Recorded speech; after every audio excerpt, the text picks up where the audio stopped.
We are of the opinion that instead of letting books grow moldy behind an iron grating, far from the vulgar gaze, it is better to let them wear out by being read.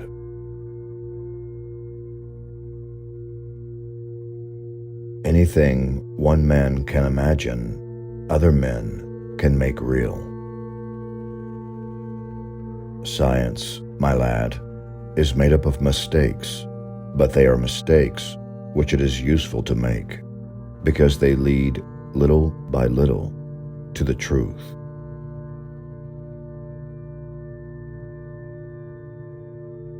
The sea is everything. It covers 7/10 of the terrestrial globe. Its breath is pure and healthy.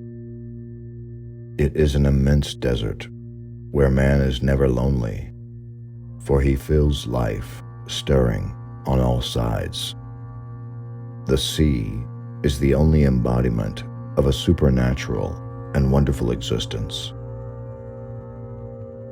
It is nothing but love and emotion. It is the living infinite.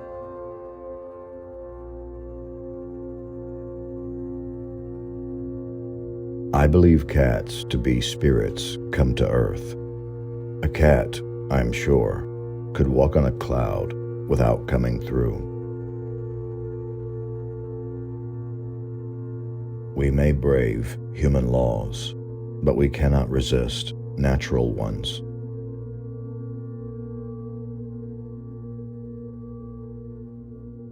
I say, you do have a heart. Sometimes, he replied, when I have the time.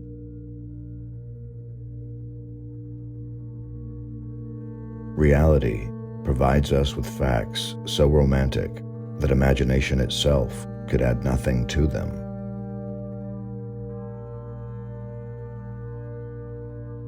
If there were no thunder, men would have little fear of lightning.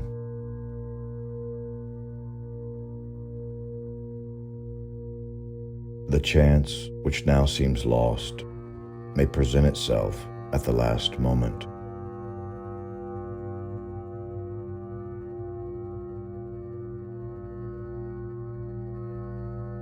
The earth does not need new continents, but new men.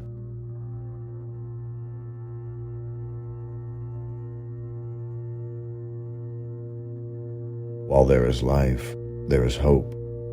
I beg to assert that as long as a man's heart beats, as long as a man's flesh quivers, I do not allow that a being gifted with thought and will can allow himself to despair.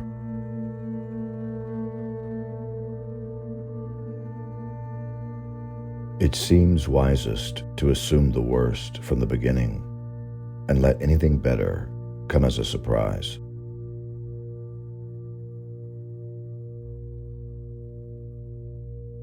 It is a great misfortune to be alone, my friends, and it must be believed that solitude can quickly destroy reason.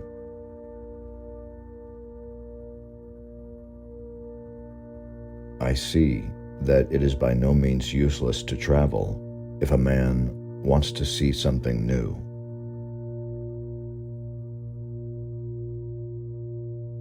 On the surface of the ocean, men wage war and destroy each other.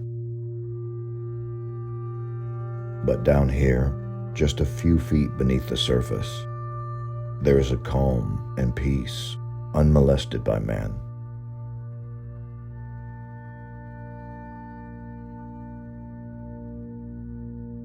Before all the masters, necessity is the one most listened to and who teaches the best.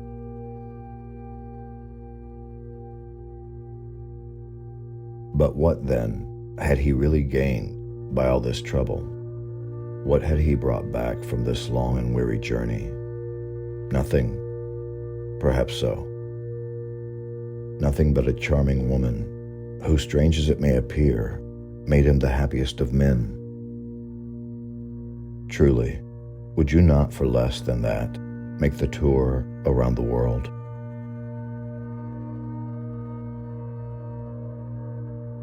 The human mind delights in grand conceptions of supernatural beings.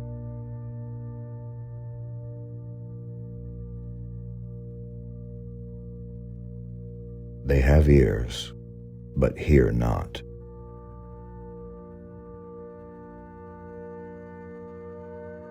A true Englishman doesn't joke when he is talking about so serious a thing as a wager.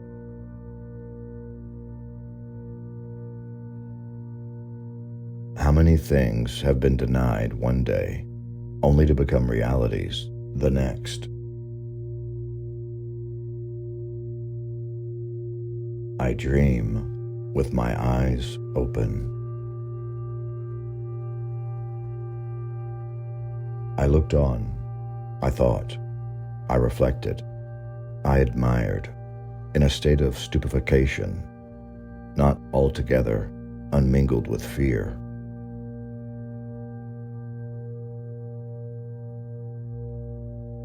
Nature's creative power is far beyond man's instinct of destruction.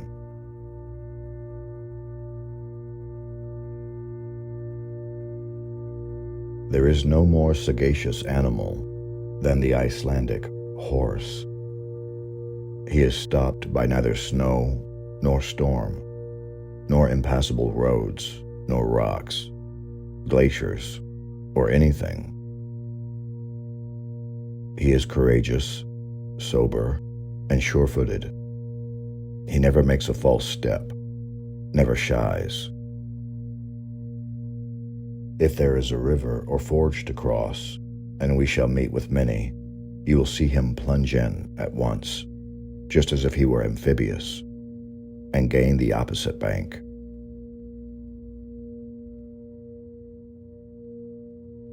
If his destiny be strange, it is also sublime.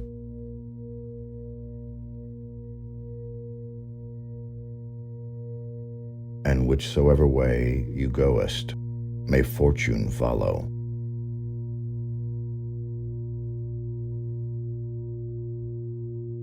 Well, I feel that we should always put a little art into what we do. It's better that way.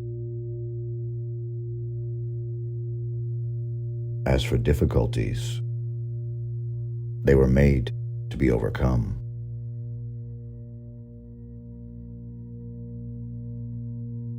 We see that science is eminently perfectible, and that each theory has constantly to give way to a fresh one.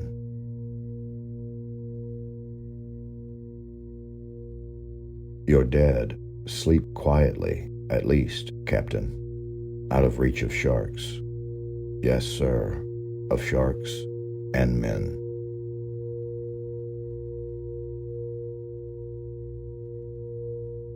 There are no impossible obstacles. There are just stronger and weaker wills. That's all.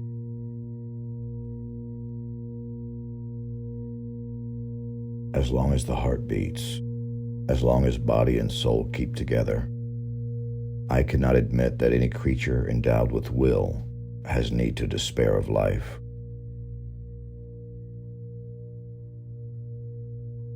What pen can describe this scene of marvelous horror?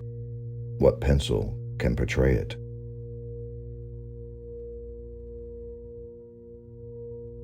What use are the best of arguments when they can be destroyed by force?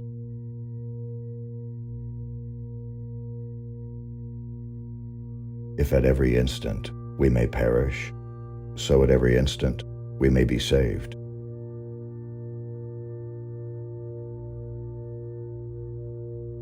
Look with all your eyes. Look.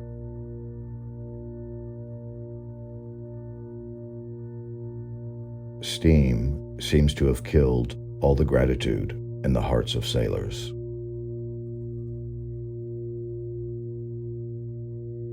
It may be taken for granted that, as rash as Americans are, when they are prudent, there is good reason for it.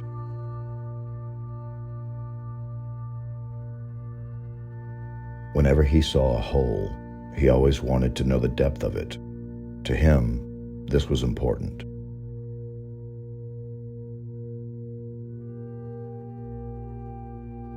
returned to partial life. My face was set with tears. How long that state of insensibility had lasted, I cannot say. I had no means now of taking account of time. Never was solitude equal to this. Never had any living been so utterly forsaken.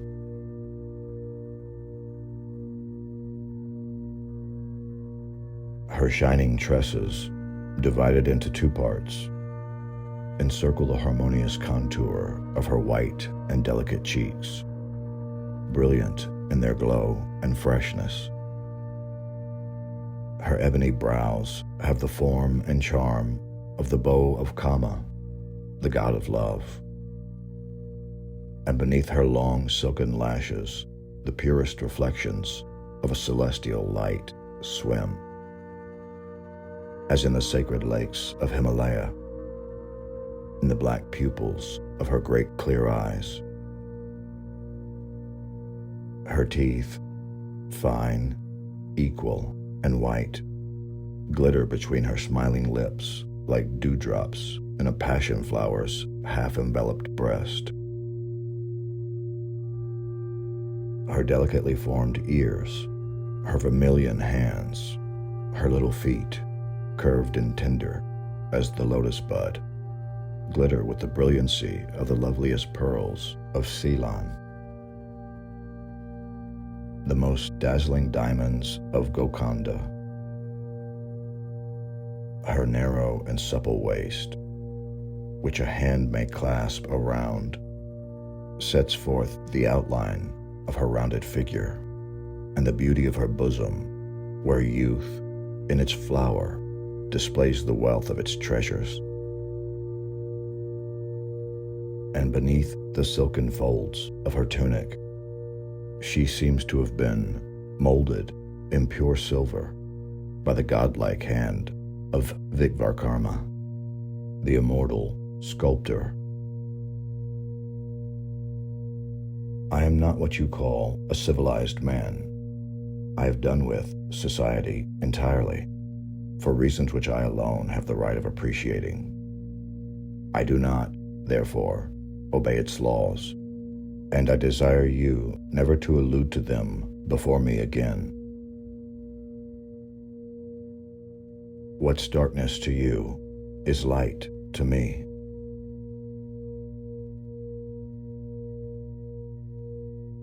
It is only when you suffer that you really understand.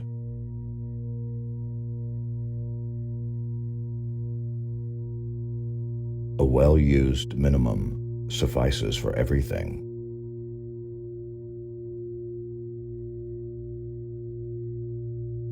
I have been, am, in his service. I have seen his generosity and goodness, and I will never betray him, not for all the gold in the world.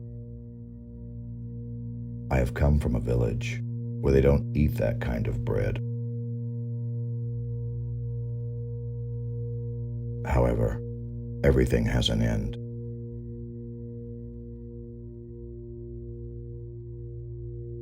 Everything passes away.